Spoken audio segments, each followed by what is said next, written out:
Welcome, everyone, to another episode of Practice Perspectives. I'm Dr. Paul Henny, and I'm here with my co host, Stan Kingma.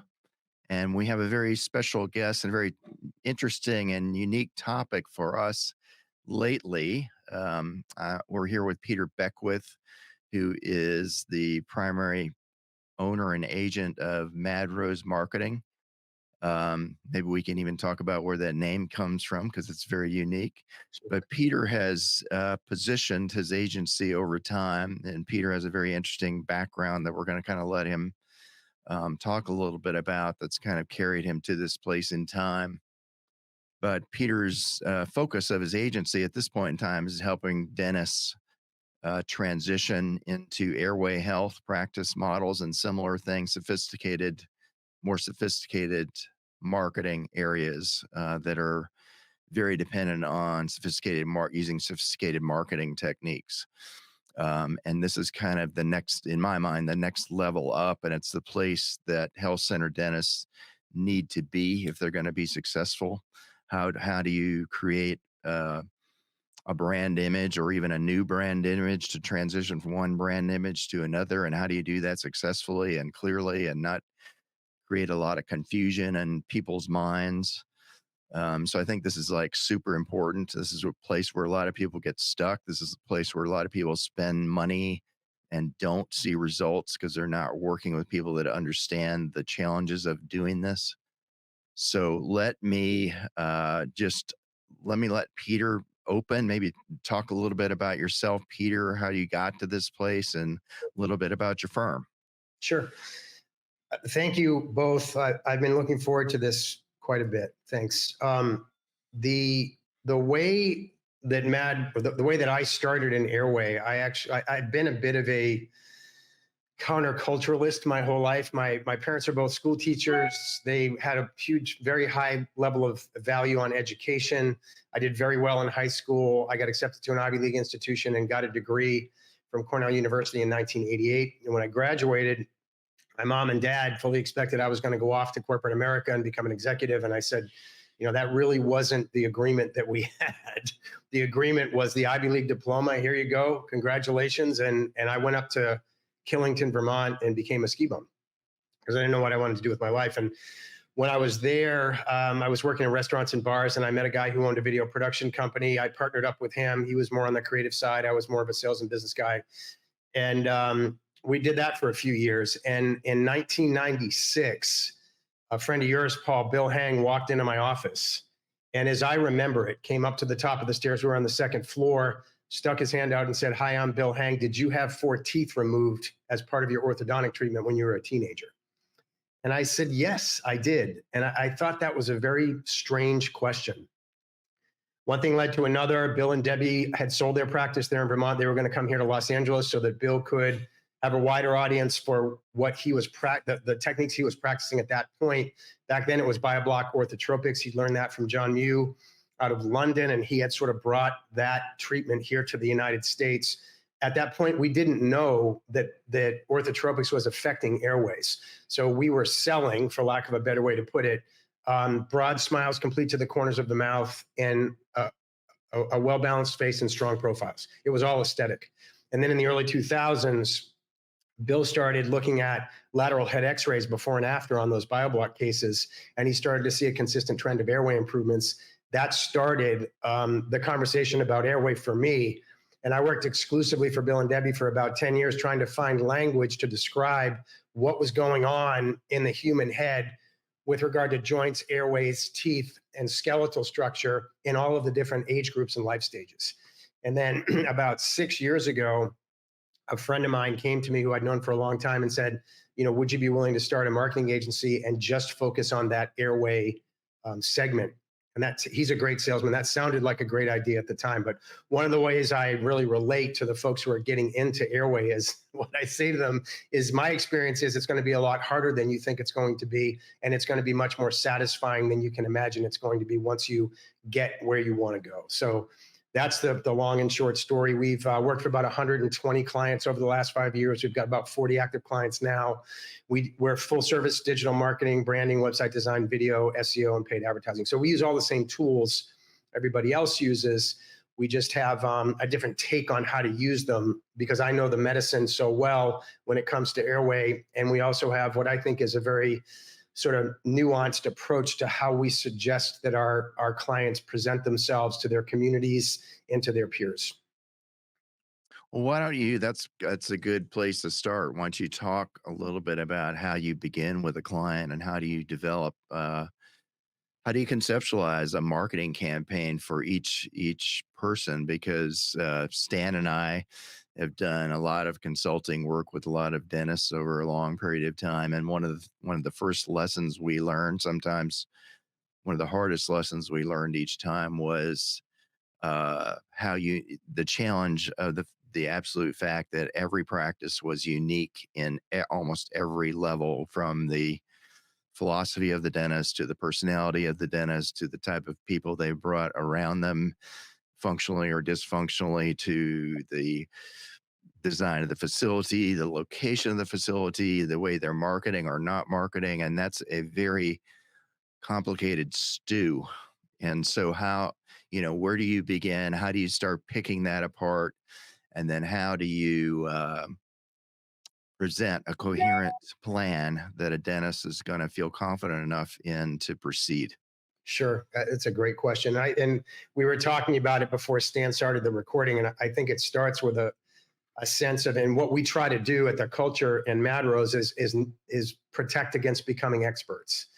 And remember that we've got experience, but that doesn't make us all knowing. And from what you just told me, I know that your consulting practice was very similar to how we do it, in that we have a firm belief that our clients have the answers.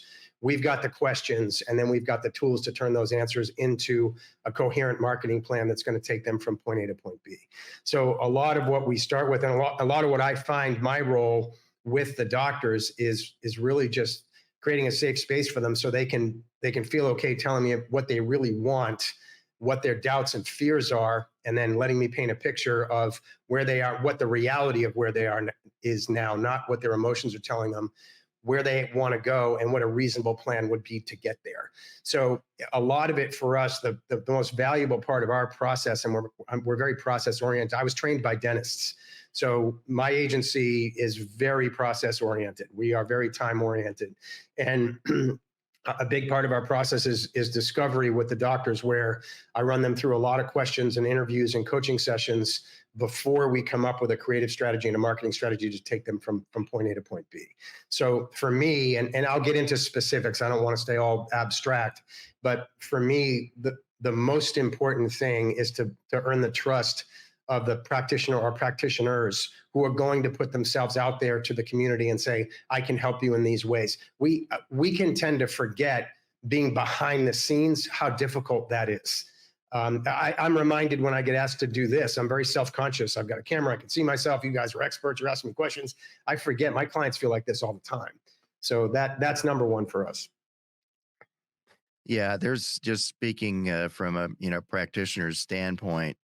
There's a lot of apprehension and stress associated with just making this seemingly simple decision to stand out from the pack in your community, because you can take a lot of arrows just from that, Sure. because we're all tribal and we all want to be accepted and remain accepted in the middle. The moment we step away from the pack, and Bill Hang is certainly a good example of that, you're going to be attacked or accused of this and that, which most of it's fabrication and not true because they're so ill informed. But you got to, on some level, be ready to accept that as part of this process. If you're gonna be able to develop a coherent and effective brand image that the public over time understands and embraces, and hence moves towards you to gather more information, which I think is the very best that marketing can do on the front end, is Mhm. get the right kind of attention with the right kinds of people. To do that's a lot of work. I, one of the things I try to talk to my clients about is to try to access the sense of responsibility that I think we all have. Because if they do play it small and they do allow the fear to stop them from putting themselves out in front of the community, those patients that need their help are going to end up in somebody's office. And most likely, it's an office of a very well intentioned practitioner who does not have the knowledge, skills, and tools they need to set that patient on a path toward true health. And what I've found, and this is true of myself, I was doing very well as a freelancer. And when RJ came to me, my initial response was, I really don't want to do that. I was 52 years old at the time. I knew the amount of stress that starting a new business involves. I've done it 3 other times. I knew this was a new market, and I also knew the doctors I was going to be serving and how high achieving they were and how demanding they were. I was like, I don't want to do that. And he came to me and he said the same thing to me, which is, I think maybe you've got a little bit of a responsibility, given your skill set and your experience set, to offer yourself to these folks and see if you can help them so that they can further their mission. And I try to say that same thing to the docs is, if we really kind of get away from making it about you and instead focus on the patients that don't know you're there, that might make it a little bit easier to step outside of your comfort zone.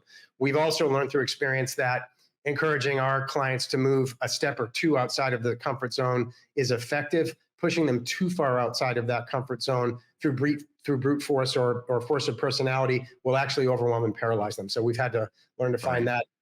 that same kind of balance point. Yeah. So I think to just sort of flesh out a little more of what you're talking about there, Peter, it's got to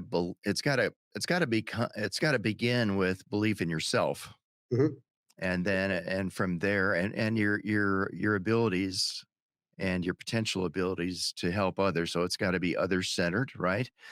And it's got to be clear in your mind what it is you're trying to create. In other words, you've got to be able to have a clear vision. What's the end point of all this going to look like and feel like, and in what ways, and in fairly specific what ways am I going to be able to help others, and hence what will that do for me? So I mean, it's not altruistic.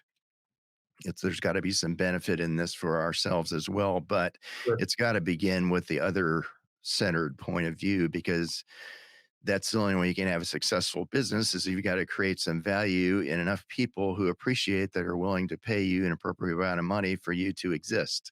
Not only that, but to thrive and keep doing it and get better and better at it. So um, Stan and I have found over time that dentists who are not able to visualize in that way can't make it very far down this road. They get stuck in just trying to maintain the status quo. So I doubt, you're in kind of a niche aspect of the marketplace. So I think most of the people that you come in contact with are pretty clarified about what they're trying to create. Yes. But why don't you just elaborate a little bit on that topic?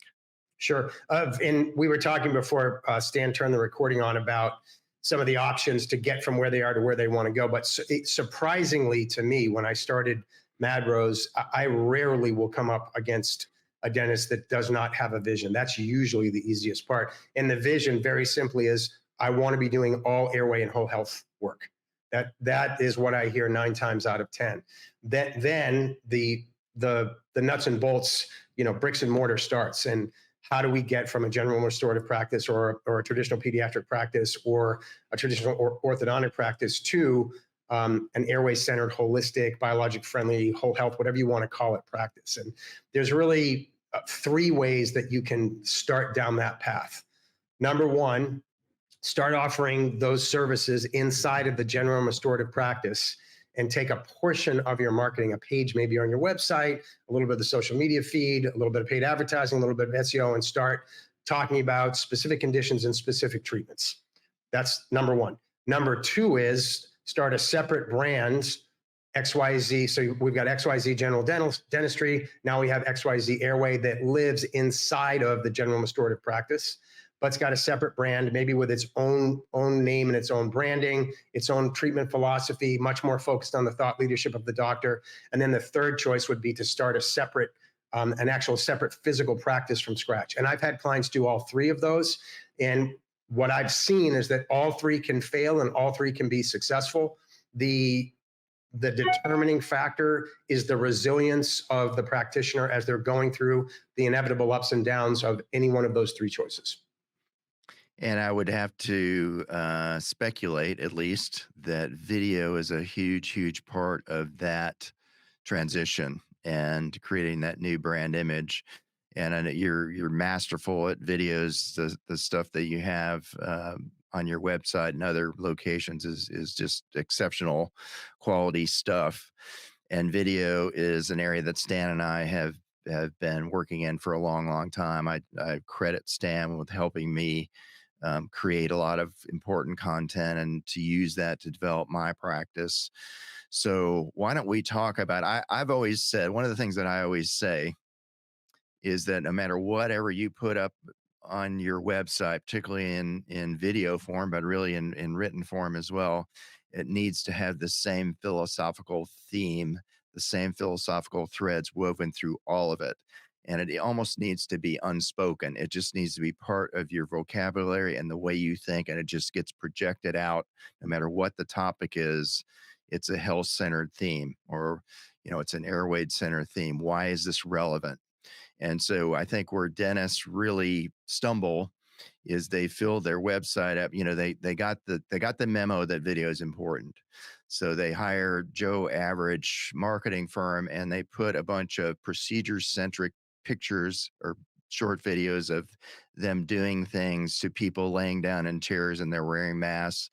And it's just most of them, in my point of view, just are threatening images that really don't tell any story or narrative or philosophy. And so this is actually one of the reasons I wanted to kind of have this conversation with you today, because I think you are very philosophically dialed in, and I think I see that in your videos. So why not let's move into that topic a little bit, and I do want to give Stan an opportunity to jump in here and contribute too, because he knows a lot about this, and I'm sure has a lot of thoughts already about these topics. It's funny you bring that up. And thank you for the compliments on our videos. It's not me anymore. I'm here in Los Angeles. We're very blessed. I've got a team of amazing young folks that do the vast majority of our video. I'll come in and do some interviewing once in a while, but I don't do a lot of hands-on video anymore. But what I push my team to do is exactly what you're talking about. When I was doing all the video myself for Bill and Debbie back 20 years ago, I would talk about a video needing to tell a story from an intellectual, emotional, and spiritual perspective, which is what you're talking about. On the spiritual plane, we need to help the viewer access the point of desperation that they're in, whether they know it or not. And then by the end, give them a little bit of hope that something better can happen. Intellectually, they need to be able to see what's going on with their body and what can happen with their body that will help them get better. And then emotionally, they need to understand that there's going to be some ups and downs in that whole process. And I certainly haven't nailed all three of those in every program I've ever made. But to me, that's kind of the gold standard to what you just spoke about, is that it's patient centric. It tells a human tale of what's going on, and it also shows the medicine. And I was in a meeting yesterday where I was on a rant about, I've got these very gifted filmmakers that I send out to do jobs for me, and they want to bring, sometimes will want to bring back cinematic B-roll. And I said exactly what you just said. I'm like, look, if you come back here with an hour and a half of doctors in masks leaning over patients, we're going to have a conversation that's going to be very uncomfortable for you. I need to see what's coming out of those machines that's telling the patients what's going on in their bodies as you tell the story. So cutaways and B-roll are two very, very different things. And I don't mean to get too inside video with you guys, because I know your viewers aren't video producers, but I fight that fight all the time of, it's not just about a pretty shot of human beings. There's the patients and prospective patients who are going to go into these practices, whether they know it or not, want to know what's going on inside of the body. Now we have to tell the story from outside of the body, but a before and after CBCT scan of a compromised airway versus a healthy airway is going to be infinitely more valuable than the most gorgeous shot of the most gorgeous office in this entire country. So I completely agree with everything that that's a long way of saying me too. Yes. Yeah. And I would say there's a time to share the inside information, if you will, the factual, Sure. the findings, and that must follow actually the emotional connection and development of trust and the conveyance directly or indirectly about who you are and your philosophy, because the findings are pretty irrelevant to a person who isn't ready to receive the message and feels like they're in a safe, appropriate place to be helped. Sure. So the how you stack that and present that, and I went into that in quite a bit of detail in my book. Um, how that's done is important as what it is. So Sure. and Yeah. that's where it falls apart a lot on a lot of content that I see created is that they're completely forgetting about the philosophical piece, or they're not pondering long enough the emotional piece, which must be the first act in the play, if you will. Sure. Yeah, and No, I'd like to add something here, if I may, because I think an important part of what we believe is that people are, of course, fascinated by watching somebody explain procedures and before and afters and all that. But what they really want to know is, what is this human being like? Is this human being a person that I can trust? Is this human being on the same philosophical and spiritual plane that I'm on? Did I get a feeling that I could trust him? And we find that the videos that Paul started a term in my practice when I had a full scale agency saying we are a video centric website producer. We are telling our story mostly through video because it becomes a sorting process.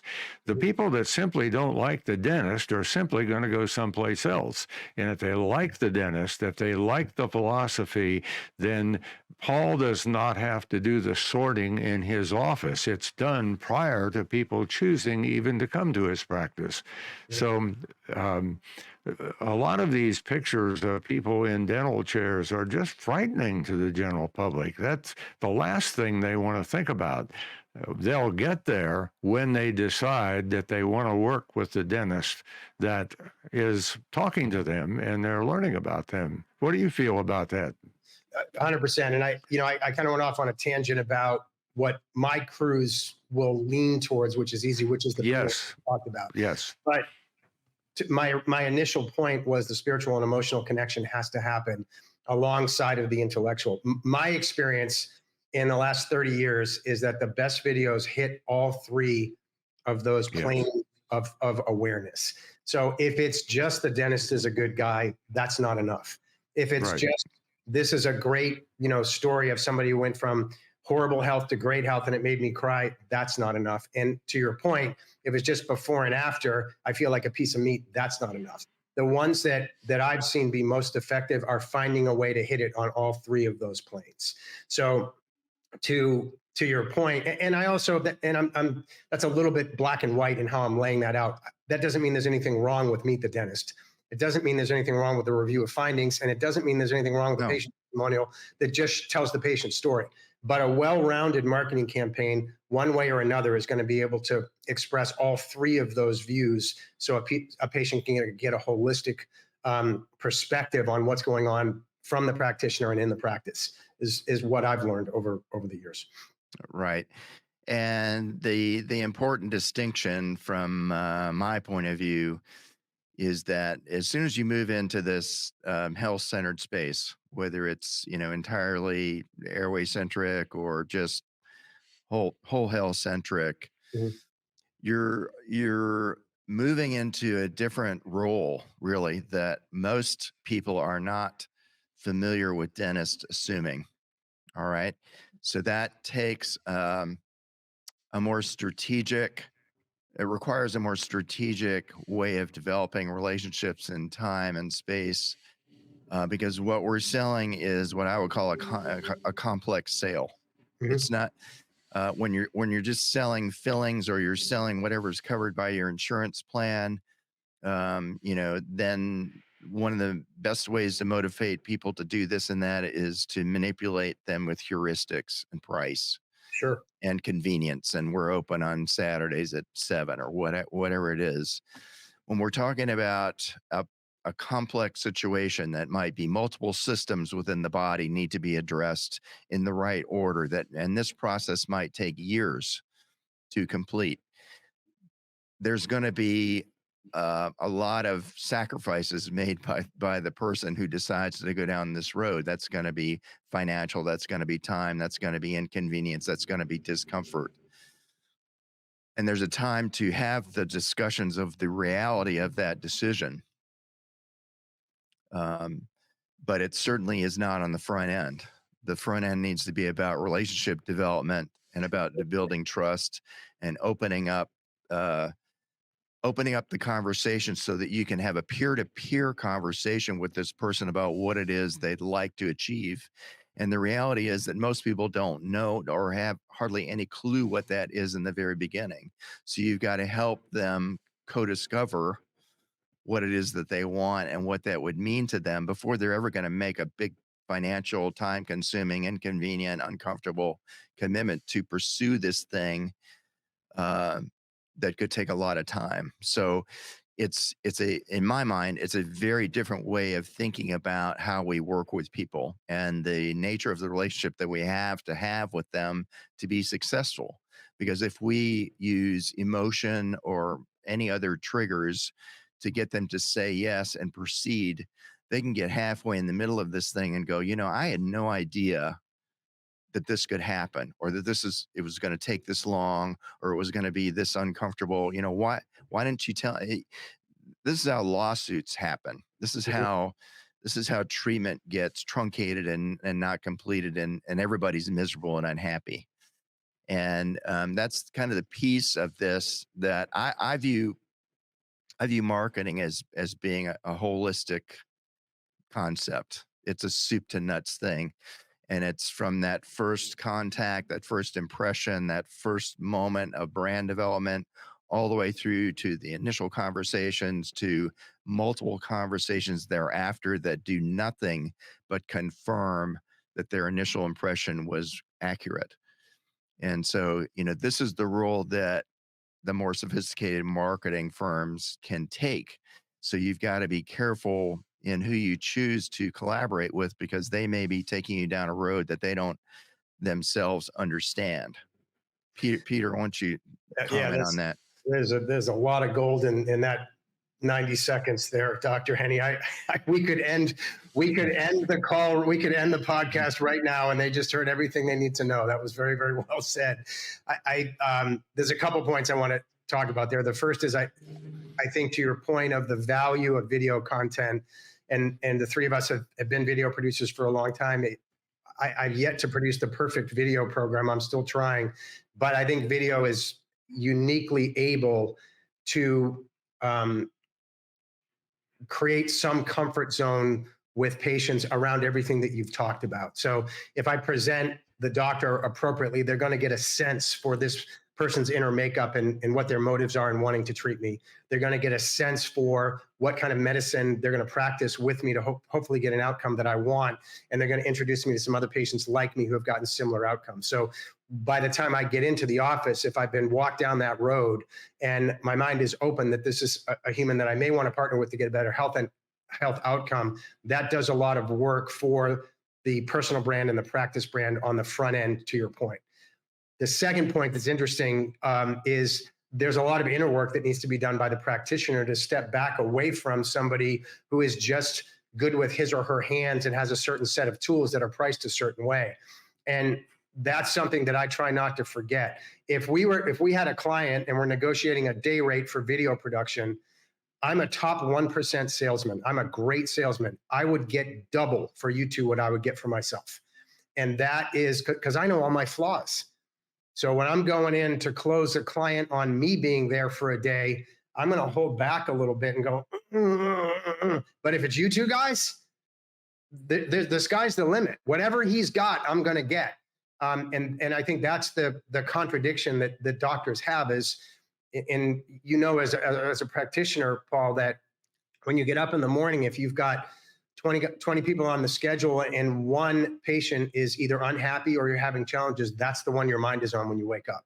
So we don't think about the successes, we think about the challenges.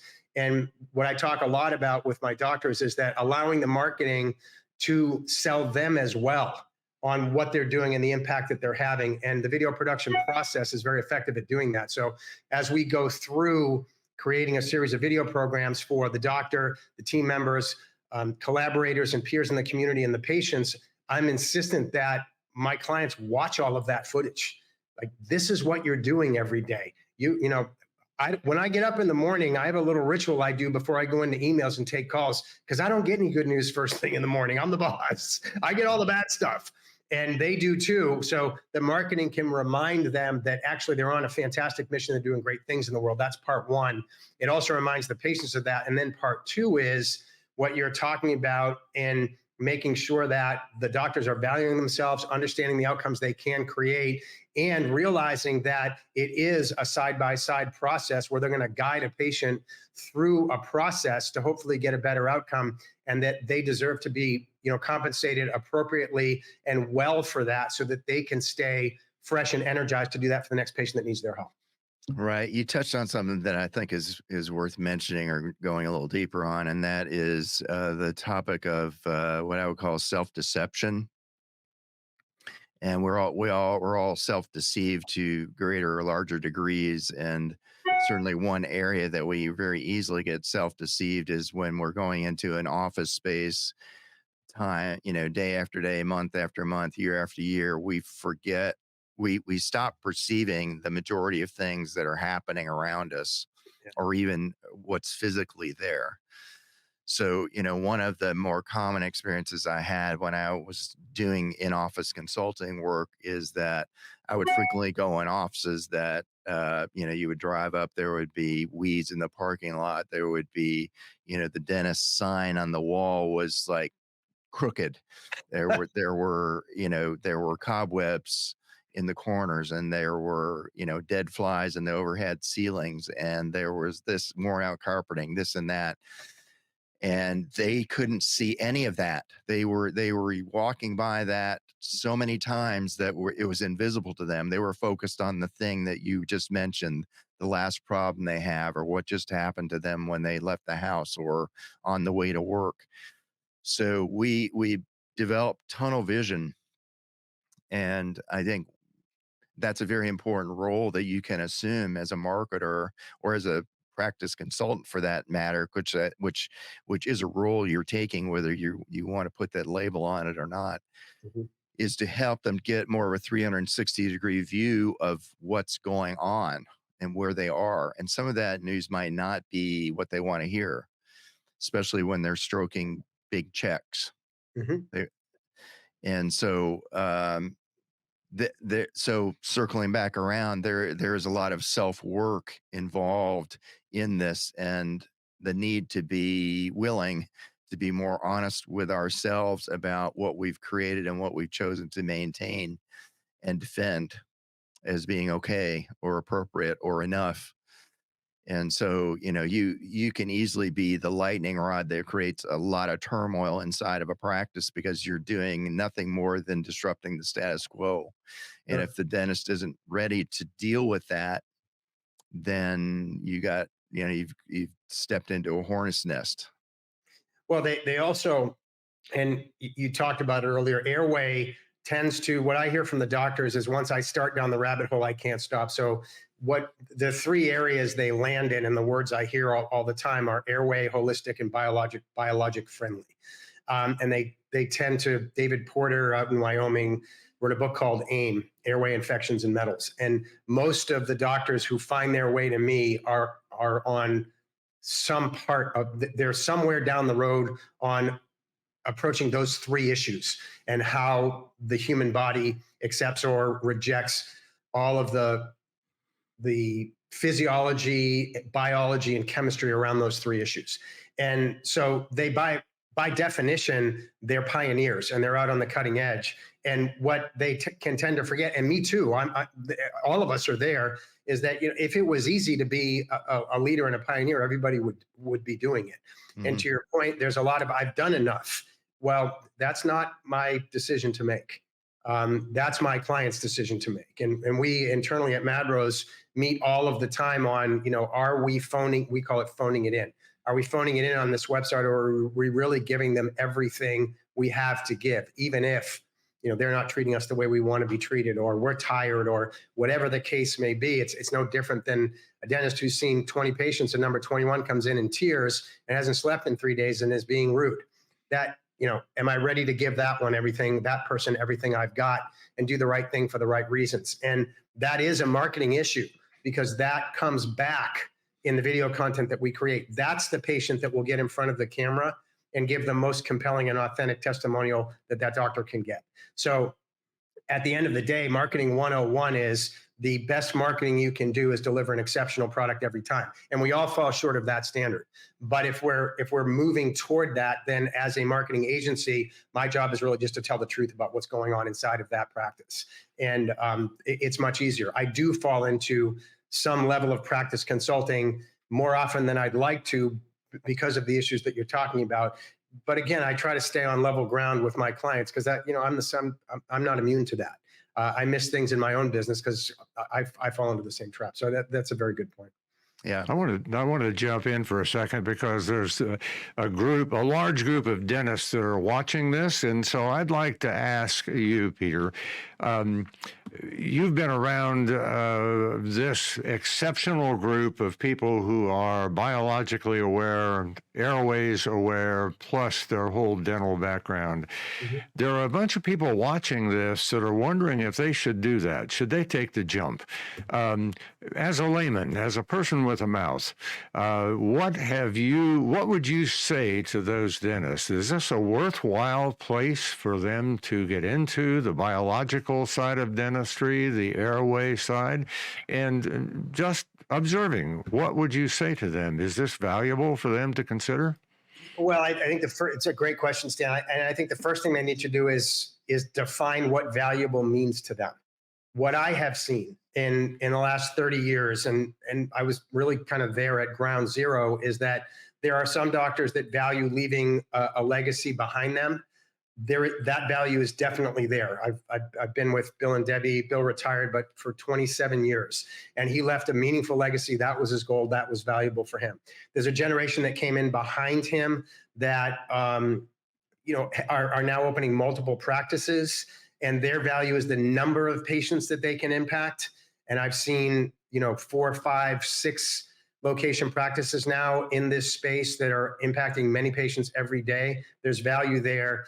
And now, which is a brand new thing for the generation of docs coming into the airway and biologic space, if they run their businesses well, it's financially very lucrative. So there's also value there. So I would say, yes, there is value, with the caveat that I've done the inner work that Paul talked about to define what value means to me, and I keep my eyes on that price. Yeah, good answer. Is that a good? Okay, good.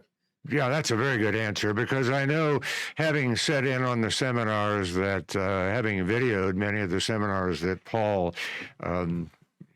produces, these dentists are really searching. They understand. They're beginning to see the value of the biological approach and the airway approach, but it is such a daunting task for them to consider. And the next question I would ask is, so you and I can't be the agency for every dental practice in the country. So these dentists are saying, well, how do I find a person that can help me achieve my space in the marketplace? What would you say people should look for in finding a video-centric, as the words we use, agency that can help them position their practice in this direction? What do they look for? Sure, that's a great question. What I tell clients that we aren't a good match for, it's actually a question, is how much time and energy are you willing to invest in getting yourself educated so that you can get past a good sales pitch? We in marketing are exceptionally good salespeople by nature. It's not poorly motivated. I can't help it. That's what I do all day, every day. So when I get a dentist on the phone and I start talking, they get excited. That's just natural. That's their role and my role. So what I suggest to them is, are you willing to spend an hour a day for a month doing some basic research on the ABCs of marketing, if you're not a marketer by nature, and then starting to reach out to some people in your community that might be able to help you? Because if if I'm not educated about what biologic and airway and holistic dentistry is, there's no way I can make a good decision about my health. And the doctor really can't give me everything I need to know in a 15-minute consult. So I'm really, and I'll say that to them as well, is, what are you willing to do to educate yourself a little bit about this part of your business? The ones who say yes, I'll give them some book suggestions. Usually they're off kilter book suggestions. I suggest Andre Agassi's biography, and if either one of you haven't read it, I'm not going to get off on a tangent, but you've got to read it. He starts the book off by saying, "I hate tennis." And then, and he was the best tennis player in the world at one point. So your immediate thought, your response to that is, that's interesting because you were the best tennis player in the world. And the second sentence is, you may find that interesting because I was the best tennis player in the world for a little while if you're not familiar with me, but let me explain. And then he spends 400 pages talking about the love-hate relationship with pursuing excellence and what needs to be learned to truly become excellent. And small business owners, of which, private practice owners need to be excellent business owners if they want to succeed. And part of that is learning how to market. So are you willing to invest in something that may feel very frustrating and you may hate at times? If you are, then, there's plenty of marketing books on basically what we all do, story-based marketing, which is perfect for private practitioners or small multi-location practices, where they can get themselves up to speed on what they should be looking for. And then it's just a matter of a Google search and starting to do some interviews. Well, Paul, you are a marketer. I mean, you have read Yes. probably as many marketing books as I have read. So why did you do that? What was it that led you into your really deep interest and expertise in marketing?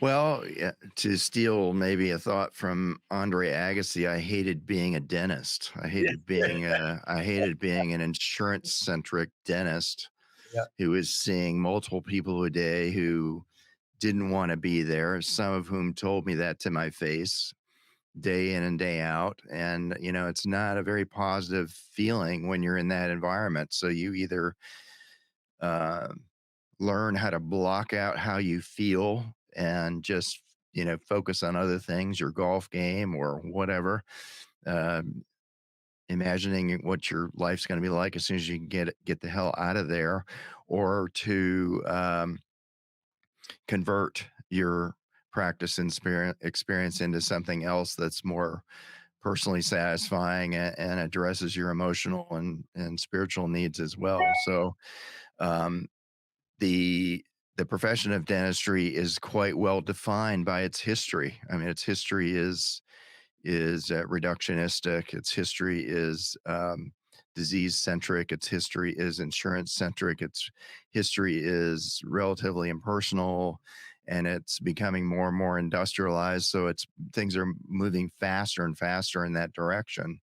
Things are getting down delegated more and more. So the personal contact with dentists is becoming less and less. The opportunity to impart a philosophy on a patient or in person, and therefore influence the course of their health life, is getting harder and harder to do.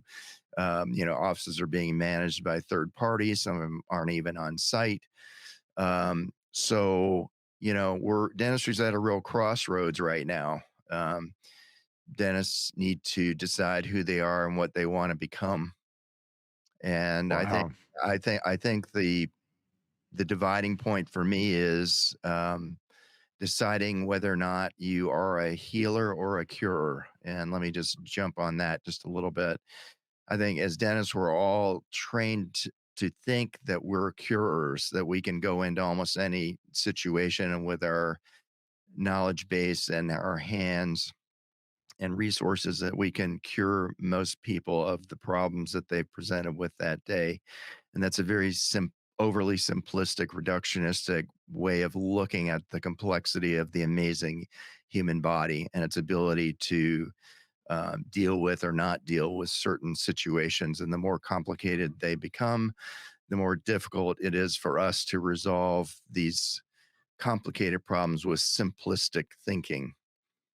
And the only way that you can move into the whole health space is to give that up and realize that the best that I can do is become a facilitator of health. Some of that might not involve me. It might involve a team of other people working together in a philosophically aligned way.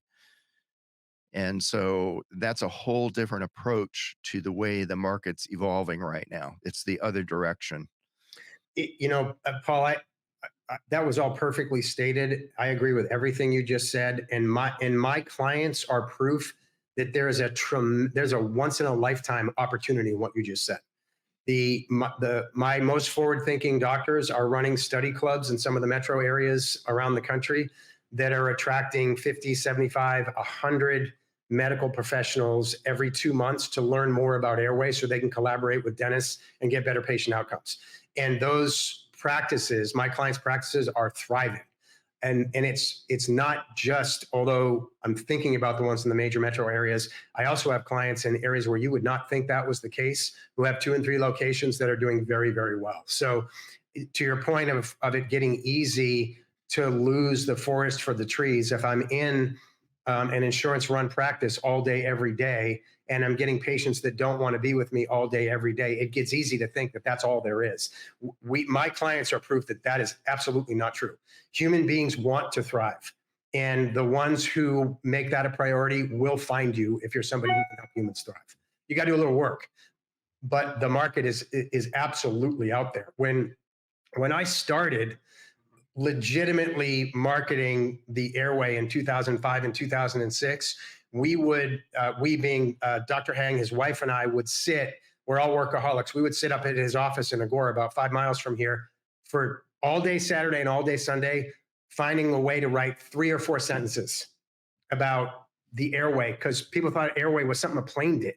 There was just no awareness about it at all. And we have, with all of the social media channels, with 45 and under women bringing the airway, joint health, and facial growth guidance, facial development into the public discussion about how to be a parent that's really interested in patient health or in their child's health. It's a lot more than just nutrition and exercise. They understand that the oxygen going in and out of the body and how it gets there, through what structures it gets. They're all very, very interested. It was a walk through you were there, Paul. There were, 20 of us that were marching through the desert without water for years. And it's just not like that anymore. So when I talk to a dentist who's in that sort of depressive state that you described, my immediate response is, I'll spend about 10 minutes with you on this, but get your head out of the sand. That's not the world that we're living in anymore. You can do much, much better if you want to. And I think that's the point of what you said. If it requires a little bit of risk and it's going to be a little bit more difficult. But as a dentist, the tools that you have now to help human beings thrive are well beyond anything that we could have imagined 20 years ago. And there is an eager and ready audience to come and engage you for what you actually can do if you're willing to invest in yourself and getting the word out to let them know that you're there. Right. Sorry for the rant, but that's right. Well, yeah. Well, this is. I really think we ought to schedule another, at least, conversation between you and Paul and I, because I think these are things that a lot of the dentists that I'm in contact with through Paul are simply not aware of and aren't thinking about and haven't put a set of words on. And I think we're now in 49 minutes into this video, and that's ample time for most people to spend. They've got to get up and do something else right now. But if you two were open to that, I think it could be extremely valuable to those people that are really searching and wondering why, as Paul puts it, because I've watched him wade through this, they're simply unhappy with what they're doing. They don't enjoy it anymore. And this, this is an exciting conversation. So I think you go ahead. No, I'm sorry, I didn't mean to interrupt. I'd love to come back and continue. I could easily go for another hour with Bob. You bring up all the points I care the most about that I don't really talk about all that often. It's really, really good. Yeah, it's great. I'd love to come back. I think we have something in our discussions that people will discover that can be helpful to them. Paul, your take on that? Yeah, absolutely. I think step one is how we think about ourselves, what we believe. What we believe forms our reality. So it's the same thing as walking into the office and not being able to see the flies and the overhead light fixtures and all of that, when our world is primarily comprised of being surrounded by people that are negative and focused on money and focused on insurance coverage and focused on trying to be like everybody else, then that's what we start to believe the whole world is like. And we have no idea that there are people out here functioning on the other aspects of the bell curve that are really thriving and helping people in much more significant ways. And the way to do that is to get out of your box and meet some of these people and Yeah. talk to people like Peter, and to Yes. ask for, this never happens amazingly. Dentists don't call up other practices that are successful and are doing things that interest them. Most dentists would be happy to greet them and let them hang out at their office for a day. That's how I got started in all of this. Was some people were very gracious to let me do that, and that shifted my perspective of what I believed was possible. And that's the beginning point. And then believing that you can do it yourself and just keeping your shoulder on that. So these are all like super important things. And as I said, I view marketing as a holistic thing. Everything that happens inside of an office and outside of an office, in my mind, is marketing. Hence, it all needs to be congruent. And how do you make it congruent? It all has to be tied together in a nice bow that's called philosophy. Okay. So that's where the personal work begins. And we touched on all of that. This has been a great conversation today. And hopefully we can pick that up uh, from there soon. Yeah. Last thoughts. In my spiritual practice, which I think is an important part of business growth, as personal growth, is there's three things that I try to focus on myself and I look for in new clients. And one is honesty. Are you willing to admit that where you are is not a great place for you and that you want to be somewhere else? Can you set aside your pride and say, hey, I got myself somewhere I don't want to be? Is your mind open to a better way of doing things? And then are you willing to take some steps forward that are going to be uncomfortable? So open-mindedness, willingness, and honesty for me are the three pillars of, that's the foundation upon which, pretty much anything is possible moving forward. But it does all start, on the inside. I've got to take a look inside for those three components. If any one of them isn't there, I'm going to stay stuck. So, Paul, would you like to wrap it up? And then I think we better stop it at 54 minutes. What do you Okay. think? Yeah. There are many easy entry points to kind of get in, to dabble in my world, to see if it feels good and maybe get some ideas about new directions in your life. One is all you have to do is just connect to my Facebook page, which is the Bob Barkley Study Club. And every day I'm posting things that are very much related to everything that we just discussed for the last hour. Another thing you can do is I published a book just a few months ago called Co-Discovery, and you can get that on Amazon and Barnes and Noble and other places. And that's a very deep read on all of these things as well, because I discuss all of these things. And the other thing is just get in touch with me personally if there's something that you'd like to discuss or need some advice or direction. You can do that. You can contact me at Paul at codiscovery.com or Paul at paulhennydds.com. It doesn't really matter. I'd be happy to help you. I'm at the point in my life and career that I'm focused on trying to help other people get their life on track and have a more fulfilling way of practicing dentistry, because everybody's got something that they can contribute to help other people's lives be better and more fulfilling. And I think everybody involved in this call today feels that way as well. So I thank you for attending and listening carefully. And we will see you again soon for another edition of Practice Perspectives.